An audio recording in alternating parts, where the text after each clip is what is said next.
Hello, Katarzyna.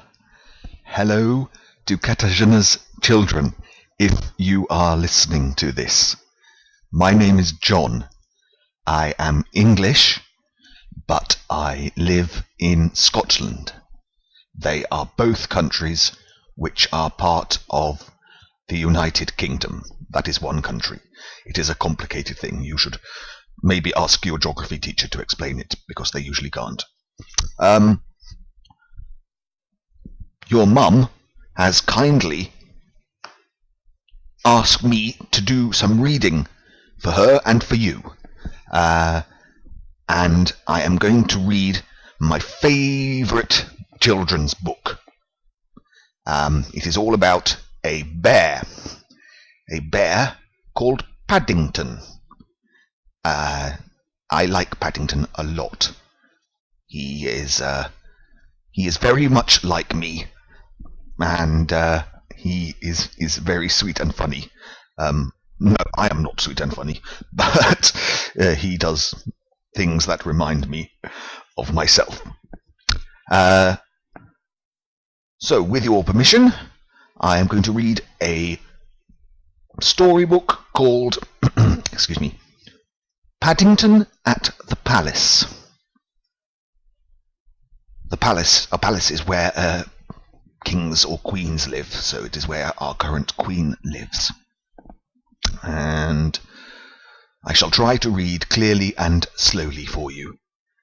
If there are any words that you do not know, you must ask your mum. Right. Paddington at the Palace by Michael Bond.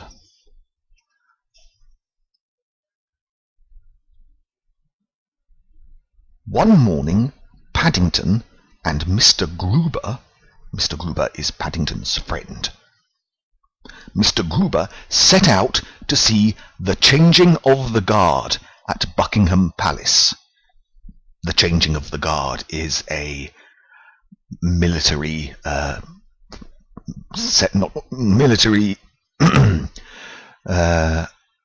action for the soldiers who look after the Queen in London.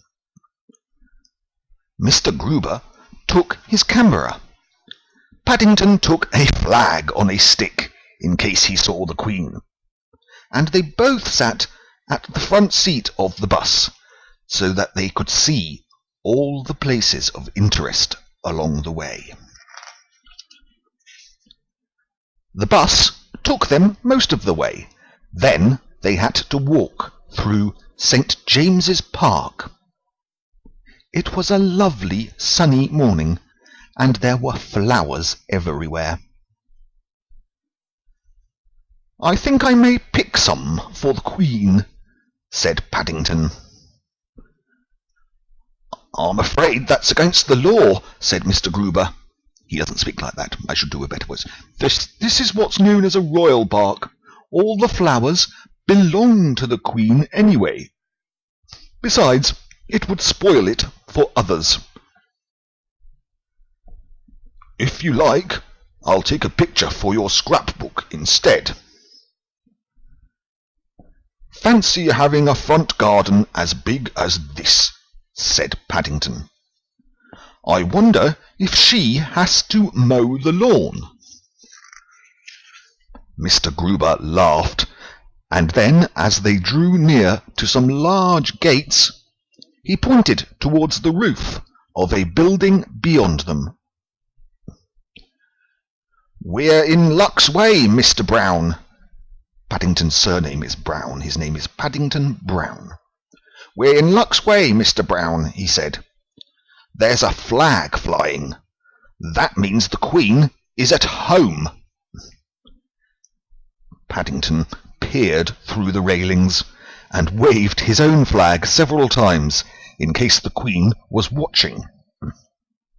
"I think I saw someone at one of the windows, Mr. Gruber," he called excitedly. "Do you think that was the Queen?" "Who knows?" said Mr. Gruber. Soon afterwards they heard the sound of a band playing. The music got louder and louder, and there was a lot of shouting, and the clomp, clomp, clomp of marching feet. By then there were so many people that Paddington couldn't see anything.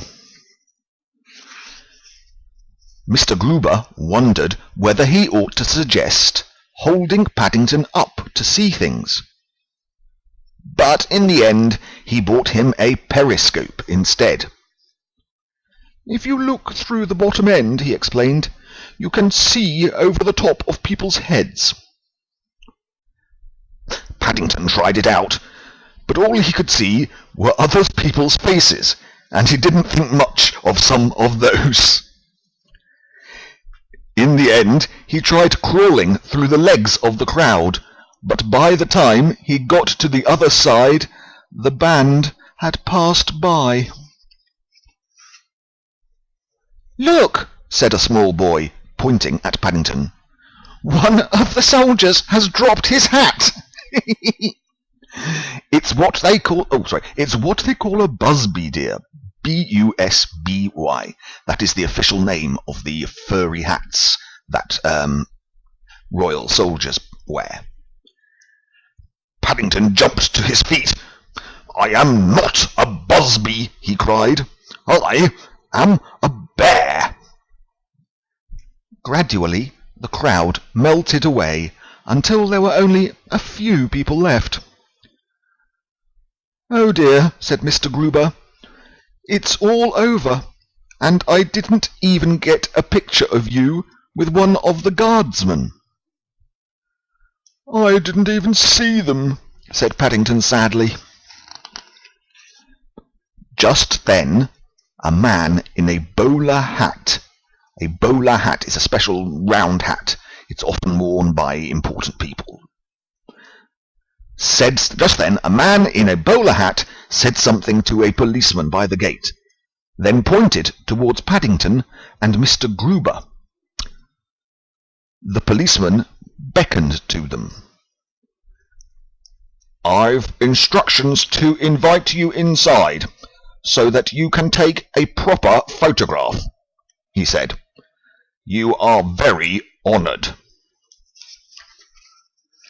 Paddington felt most important as he and Mr. Gruber followed the policeman across the palace's parade ground, and the guard came to attention. "I think," he said, as he stood to attention while Mr. Gruber took a photograph of him and the guard, "this guard is so good he doesn't need changing." As they left the palace, Paddington stopped by the gates to wave his flag. "Do you think that was the Queen looking out of the window when we came?" he asked. "It was either the Queen," said Mr. Gruber, "or it was someone who likes bears very much." And he took one last picture for Paddington's scrapbook. "You must mark the window with a cross when you paste it in, just in case."